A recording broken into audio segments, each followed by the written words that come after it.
The crisp night air was a refreshing change from the stifling city smog. Mark, along with his two best friends, Jamie and Carl, had driven out to the secluded woods far from the city's light pollution for a night of stargazing and photography. Each was equipped with a camera and a shared enthusiasm for the cosmos. "Did you guys see this new lens? Catches the light like nothing else," Mark boasted, assembling his tripod and attaching his prized camera. "Yeah, but can it capture an alien ship if one flies by?" Carl jested, scanning the sky half seriously. Jamie chuckled as he adjusted his own setup. "I'd settle for a clear shot of the Milky Way, honestly." The three friends fell into an easy silence, their eyes upward and cameras poised. Hours slipped by, the only sounds being the occasional click of a shutter and the rustle of leaves in the gentle night breeze. Suddenly, a strange hum pierced the air, a sound none of them could place. It was soft at first but grew steadily in pitch and volume. "Do you guys hear that?" Mark asked, lowering his camera. "Yeah," Jamie replied, looking around. "It's getting louder." "What is that?" The hum turned into a whir, and without warning, the sky lit up with a blinding light. It wasn't the soft glow of a star or the steady blinking of an airplane. It was otherworldly. "Holy, what is that?" Carl exclaimed, stumbling backward. Before any of them could react further, the light intensified, focusing on Mark like a spotlight. He tried to step out of its beam, but it followed him, encasing him in a column of radiant energy. Jamie and Carl shielded their eyes with their hands, helpless. "Mark!" Jamie shouted, reaching out towards the light, but he couldn't get too close without feeling the heat on his skin. Mark, caught in the light, felt a tingling sensation flood his body, his feet no longer touching the ground. He tried to call out, but the light seemed to swallow the sound. "Guys, help me," he managed, his voice echoing unnaturally in the illuminated air. Carl, braver now, or perhaps more desperate, lunged forward, trying to breach the column of light, but it was as if a solid force field repelled him. He fell back, grappling with the dirt, eyes wide with disbelief. "What do we do?" Carl looked to Jamie, panic etched across his face. Jamie was frantically typing on his phone, likely searching for any explanation or similar phenomena. "I don't know, man. I've never seen anything like this."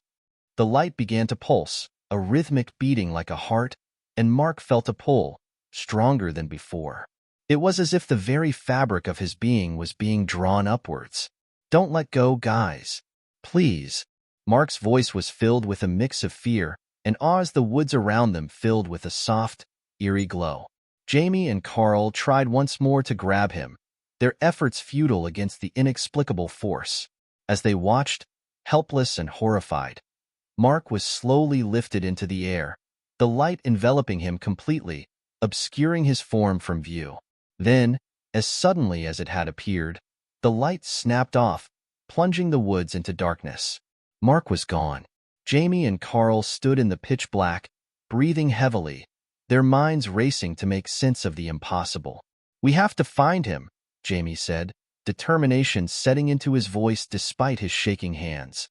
Carl nodded, swallowing hard. "Yeah, we have to get him back." As they collected their scattered gear and turned on their flashlights, a shared resolve fortified them against the shock. They were going to find their friend, no matter what it took. The journey ahead was uncertain, but their loyalty to Mark was unwavering. As they stepped out of the woods, a single phrase lingered in the air, almost inaudible, "When I was taken from Earth." The sensation of floating was the first thing Mark became aware of as his senses slowly returned. His eyelids fluttered open to a room bathed in soft blue light. He was lying on a platform that seemed to hover a few inches above the floor. "Where am I?"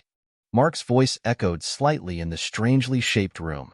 The walls curved seamlessly into the ceiling, creating an enclosed feeling of being inside a bubble. "Ah, you are awake." A voice came from the direction of a doorway that blended almost invisibly into the wall. A figure stepped through, his features sharp and his skin a pale shade of blue, dressed in a flowing garment that shimmered with each step he took. "Who are you?" Mark sat up, his head spinning as he adjusted to his surroundings. "I am Soren, and you are aboard the star vessel Ecliptor." You have been brought here for an exchange of knowledge, the alien explained, approaching with a calm demeanor. An exchange of knowledge? What does that mean? Why me? Mark's mind raced with questions. It means, Mark, that we have observed your planet for some time and find your personal pursuit of understanding the cosmos admirable. We believe you represent the intellectual curiosity we value, Soren replied. Mark tried to process this information, looking around for any sign of his friends or familiar equipment. How do you know my name? Where are my friends? Your friends are safe. They remain on Earth. As for knowing about you, we have our methods. Now, if you're feeling up to it, I would like to show you some of our technology. Perhaps you will find it quite enlightening. Still unsure but driven by his innate curiosity, Mark agreed to follow Soren. They walked through corridors that hummed with unseen energy, passing other aliens who regarded him with mixed expressions of curiosity and indifference. Soren led him into a large chamber filled with holographic displays and interfaces that floated in the air. This is our main research area, Soren explained. Mark looked around in awe. This is incredible. What are all these displays for? We are currently studying various cosmic phenomena, including your solar system. Here, look. Soren gestured to a display that zoomed in on Earth. Seeing his home from such a perspective was both thrilling and a bit unsettling for Mark. It's beautiful, he whispered. Yes, it is. Many of us think so, Soren said.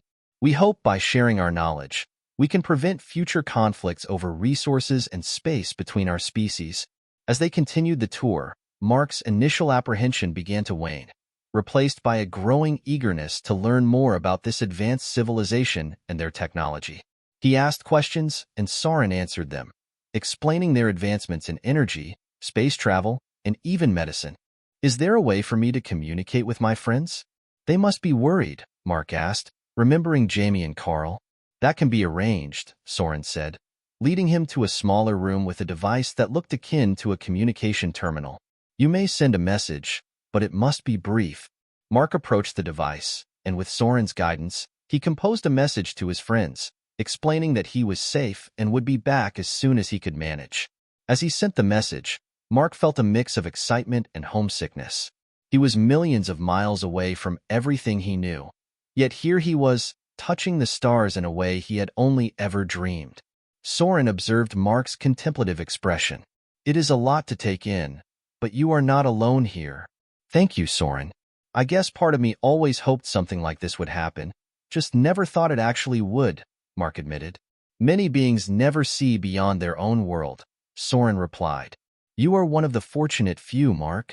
As they left the communication room, Mark felt a renewed sense of purpose. This unexpected journey might just be the greatest adventure of his life.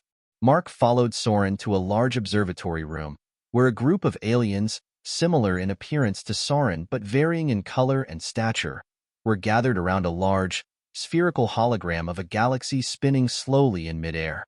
As part of our exchange, we would like you to share your understanding of human cultures and history, Soren explained, gesturing for Mark to take a closer look at the hologram. Mark approached, intrigued. You can replicate entire galaxies in here? Yes, this is a model of your Milky Way. We use it for educational purposes and to better understand our neighboring civilizations. Another alien, a taller one with indigo skin, chimed in. Amazing, Mark murmured, his eyes wide with amazement. Soren introduced Mark to the group. This is Mark, a scholar of sorts from Earth. He will be sharing with us. A more slender alien, with a lighter hue of blue, extended a hand. I am Liras. We are eager to learn about your world. Mark shook Liras's hand, feeling the firm grip. Happy to share what I know. Where should I start? Perhaps with Earth's historical milestones? We find your planet's diverse cultures and tumultuous history quite fascinating, Liras suggested. Mark nodded and began recounting Earth's history, from the ancient civilizations through to modern times, touching on significant events like the Renaissance, the Industrial Revolution, and the technological boom of the 21st century. The group listened intently, occasionally asking questions that Mark was more than happy to answer. After the history lesson, Soren guided Mark to another section of the observatory, where they could manipulate the holographic tools to display various aspects of human society, like art, music, and science. This tool lets you project images and sounds. Please, show us something of cultural significance, Soren instructed. Mark thought for a moment, then decided on displaying famous artworks from Earth, explaining the context of pieces like the Mona Lisa and Starry Night.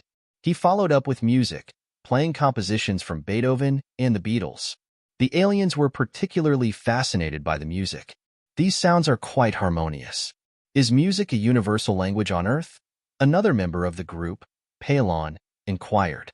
It's one of them, yes. It transcends boundaries, connecting people across different backgrounds, Mark explained, delighted by their interest. As do the stars, Soren added thoughtfully. Perhaps you could teach us one of your human games? We have observed many being played in open spaces. Mark chuckled. Sure, I can teach you how to play soccer, or as it's known in some parts of Earth, football. It's the world's most popular sport. Intrigued, the group moved to a larger, open area of the ship where Mark outlined the basic rules and set up an impromptu match using holographic goals. The aliens picked up the rules quickly, and soon they were kicking the holographic ball back and forth, their movements becoming more confident. This is quite exhilarating. Liraz laughed, chasing after the ball.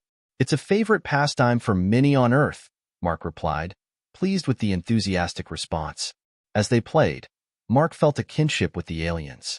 Despite their differences, here they were, learning from each other through play. It was a reminder of how universal some experiences could be, regardless of the world one came from. Exhausted but happy, they concluded their game and headed back to the observatory for some rest. You have taught us much today, Mark, Soren said as they walked. Not just about your culture, but about camaraderie and simplicity and joy. It was my pleasure, truly, Mark responded, feeling a sense of accomplishment. I'm learning just as much from all of you. As the day ended, Mark returned to his quarters, his mind full of new knowledge and a heart uplifted by the unexpected connections he was forming. Far from home, he was forging a bridge between two vastly different worlds, finding common ground in the vast expanse of the universe. The next morning, Mark met with Soren and Liraz in the observatory to continue their cultural exchange. Soren presented a new idea that had intrigued him from their previous discussions. Mark, you mentioned your people often gather to observe celestial events. I believe sharing such an experience could further enhance our understanding, Soren proposed. That sounds like a great idea, Mark agreed. Back on Earth, watching meteor showers or solar eclipses is always special. We have a comet passing nearby today, Liraz added. It's quite a sight in our skies. Perfect. Let's plan for that, Mark smiled, excited by the prospect. As the day progressed, Mark and several aliens, including Palon and a few others he hadn't met yet, prepared for the celestial event. They moved to a viewing platform that offered an unobstructed view of space. Is it similar to watching from Earth? Palon asked as they set up specialized viewing equipment. In some ways, yes, but our view is often hindered by our atmosphere. We don't get quite as clear a view as this, Mark explained, gesturing to the crystal-clear view provided by the vacuum of space. As the time for the comet's appearance neared, the group gathered around, their faces lit by anticipation. Mark found himself standing next to Soren, sharing the viewer. When you watch something like this, what do you feel? Soren inquired, his eyes reflecting the stars. It makes me feel small, but in a good way. It's humbling to see how vast the universe is, and yet, here we are, sharing this moment, Mark replied, his voice soft with reverence.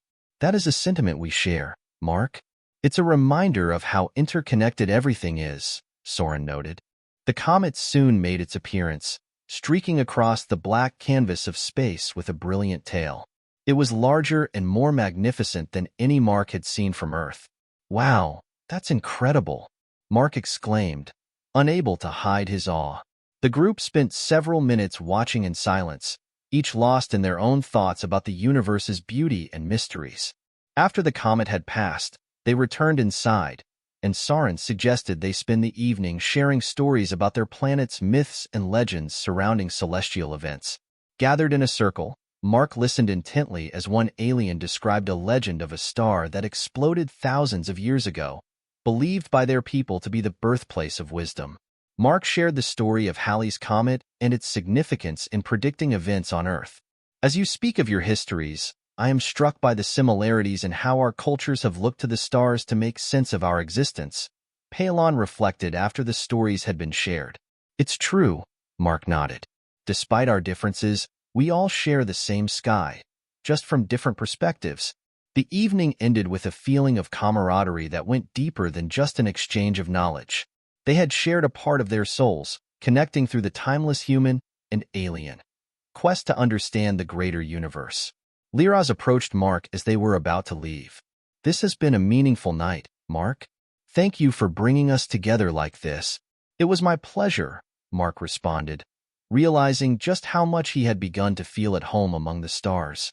As he headed back to his quarters, Mark felt a profound sense of peace. The vastness of space no longer seemed so intimidating but rather a place of great beauty and mystery, shared with new friends who were, in many ways, not so different from himself. In the days that followed, Mark and his alien companions delved deeper into sharing their cultures. Soren suggested a new activity that would help Mark understand their way of life even better. Mark, we have discussed much about our technologies and histories, but not about our daily lives. Would you join us in a day of our common routines?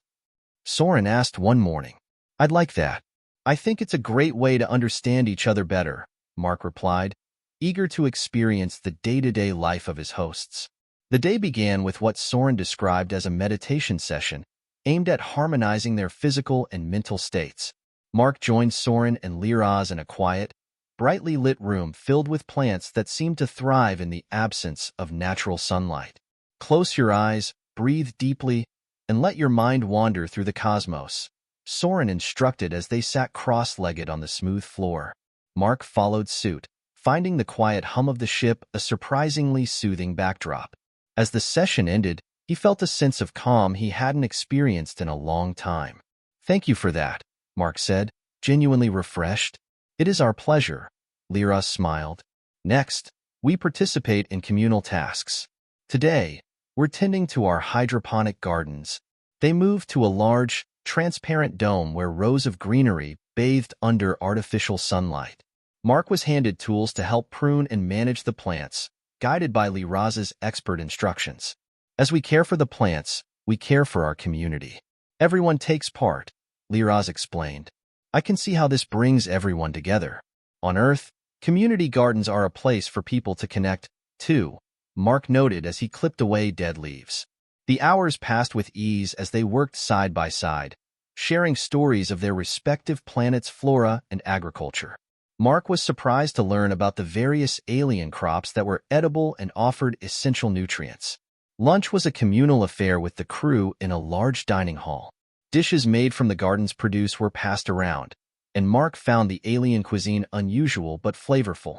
This is delicious, Mark commented, tasting a particularly vibrant dish.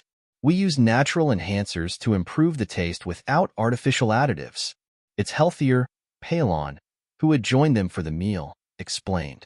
After lunch, Soren led Mark to a recreational area where several aliens were engaged in a game that involved strategy and physical agility. This is Ural. It's somewhat like the chess and soccer of your world combined, Soren said, showing Mark the intricate board that also required moving pieces on a large grid by running to different spots. I'm up for the challenge, Mark laughed, joining the game. The next hour was filled with running, thinking, and a lot of laughing as Mark tried to keep up with the rules and the physical demands. As the day wound down, Mark and Soren walked back to the observatory dome to reflect on the day's experiences. Your people have built something remarkable here, Soren. I've learned a lot today, not just about what you do, but about who you are, Mark said, looking out at the stars. And we you, Soren replied. It is not just the sharing of knowledge, but the sharing of lives that builds understanding. That's true. And despite the vastness between our worlds, I feel a strong connection, Mark admitted, the light from distant stars illuminating his thoughtful expression. It is the connection of shared curiosity and the pursuit of harmony, Soren agreed, nodding. As they parted ways for the night, Mark felt a deep bond had been formed, not just with Soren but with all the crew members he had interacted with. His journey, which began as an unexpected abduction, was turning into an enlightening exchange, a profound discovery of friendship across the cosmos. Mark's days on the Ecliptor had transformed from feeling like an abduction to becoming a journey of understanding. He had grown closer to Soren and the other members of the crew, but he felt an urgency to discuss something that had been on his mind.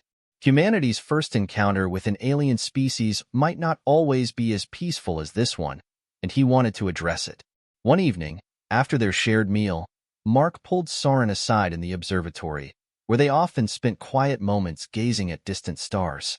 "Soren, there's something I've been thinking about, something we haven't really discussed," Mark began, his expression serious. Soren nodded, giving his full attention. "What is it, Mark? You can share anything." Mark took a deep breath. Back on Earth, many people fear the unknown, especially when it comes to things like alien life.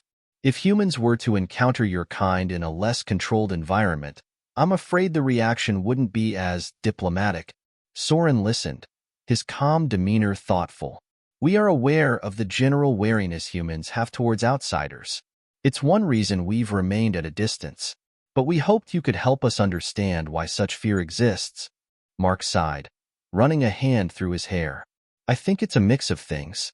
Our history is full of conflicts between different groups of people, sometimes over differences as small as language or beliefs. When faced with something as foreign as an entirely new species, that fear can turn into mistrust or even aggression." Soren tilted his head, considering Mark's words. "So you're saying that this fear comes from an instinct to protect one's own group?" "Partly, yes. But it's also ignorance. People tend to fear what they don't understand.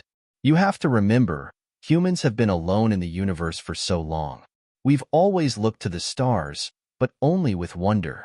The idea that something is out there can be both thrilling and terrifying. Your perspective is insightful, Mark.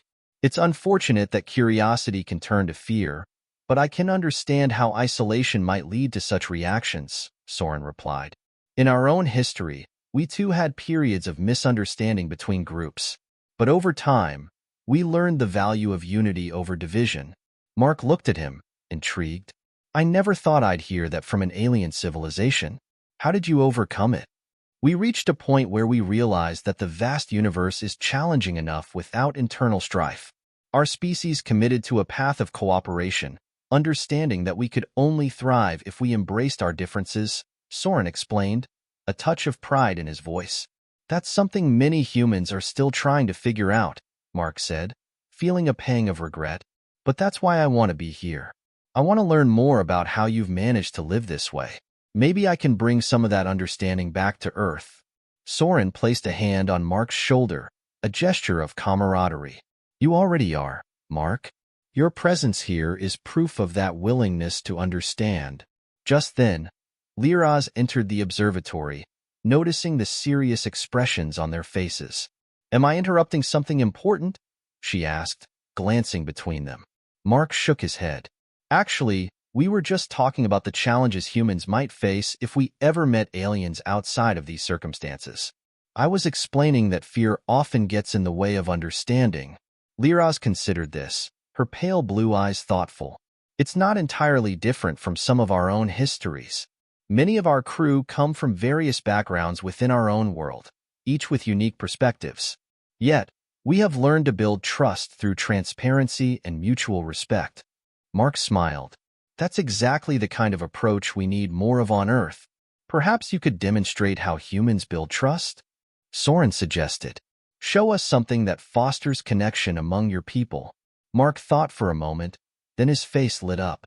"There's a tradition we have called storytelling.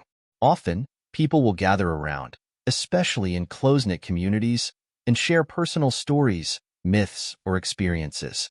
It's a way of building understanding without force, of letting each person reveal themselves." Liraz's face brightened with interest. "Then share a story with us, Mark." Settling down in the observatory, with the soft glow of the stars outside, Mark began to tell a story from his childhood, a tale about a camping trip with his family, where he and his little brother had gotten lost in the woods but had found their way back by following the stars. He spoke of the fear he had felt at first, the comfort of recognizing constellations, and the joy of reuniting with his family. When he finished, Both Soren and Liraz were silent, absorbing the details. Your story reveals much, Mark. It shows that fear can be lessened by knowledge, by familiarity with something greater than oneself, Soren said, finally. And it's beautiful how even in a moment of fear, you found something as simple as the stars to guide you home, Liraz added. Mark smiled, realizing they understood the heart of his story. I think that's something humans and aliens can have in common. The need to belong and the desire to find our way, even when we're lost. As they sat together in that quiet space, a new understanding settled among them. Mark realized he had begun to feel a part of their world.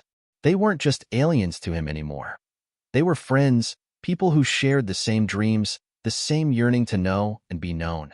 That night, as Mark returned to his quarters, he felt a deep sense of purpose. His journey was no longer just about learning.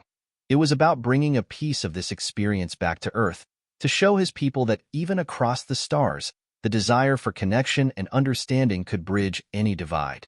As his time on the Ecliptor stretched on, Mark found himself increasingly torn.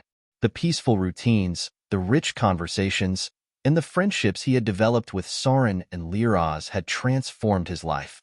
Yet, he felt the pull of Earth, the responsibility to return and share what he had learned. One evening, Mark and Soren sat in the observatory, gazing out at a nearby nebula. Its colors swirled in shades of blue and violet, mesmerizing in its beauty. Soren, Mark began, breaking the comfortable silence. I think it's time we discuss my return to Earth. Soren glanced at him, his expression unreadable. Are you certain that is what you want? I'm not entirely sure, Mark admitted, leaning back. A part of me wants to stay here. I feel more connected to this place than I ever expected. But I have a responsibility back home, too. Soren nodded thoughtfully. Your loyalty to your world is admirable. But, tell me, what would you bring back to Earth from your experience here? Mark considered this for a moment. The understanding I've gained. The peace you all live by, the unity of purpose. It's something humanity desperately needs. I want to share that perspective, show people there's another way to live. Liraz entered the observatory then, sensing the seriousness in the air. Are we discussing your return, Mark? Yes, Mark replied. It's not an easy decision. Being here has been one of the most profound experiences of my life. Liraz looked at him with understanding. You've become a part of our community, Mark. If you stay, we would welcome you as one of our own. But if you leave, you'll always carry our way of life with you. Mark smiled. That means a lot, truly. But I think that's part of why I need to go back. I can't just take this experience for myself. I need to try and make a difference on Earth, even if it's a small one. Soren placed a hand on Mark's shoulder. We understand. It was always our intention that you might share what you learned here. Mark looked at his friends, his heart heavy with the thought of leaving them. If I go, will I ever be able to return? Liraz's expression softened. The universe is vast, but connections like ours create paths through the stars. Perhaps one day, you will find your way back to us. I'd like that, Mark said quietly, glancing back at the nebula. More than I can express. The three of them sat in silence for a moment, taking in the gravity of the decision. Finally, Soren spoke. Then we will help you prepare. You will need supplies and information to safely return to Earth. But know this, Mark. Your journey with us has changed more than just you. Mark nodded, his throat tight with emotion. He knew this wasn't truly a goodbye. In some way, he would carry his friends, this ship, and everything he had experienced with him forever. But he also understood that his purpose now lay back on Earth, where he would try to bring a piece of this peaceful, distant world to his own. The time had come. Mark stood in the Ecliptor's departure bay, his few belongings packed and his heart full of mixed emotions. Soren and Liraz were by his side, both quiet as they watched him prepare for his journey back to Earth. Liraz finally broke the silence. It's strange to see you leave, Mark. I'd grown used to having you around, sharing your stories and laughter. Mark gave a small smile. Believe me, it's hard for me too. I'll miss everything about this place, about both of you. I feel like I'm leaving a second home. Soren nodded, his face calm but his eyes reflecting a hint of sadness. Remember, Mark, The knowledge and understanding you gained here are now part of who you are. Wherever you go, you carry a piece of us with you. Thank you, Soren. I'll do my best to honor that, Mark replied, gripping his friend's hand. You've shown me things I never dreamed of. You've opened my eyes to a bigger universe.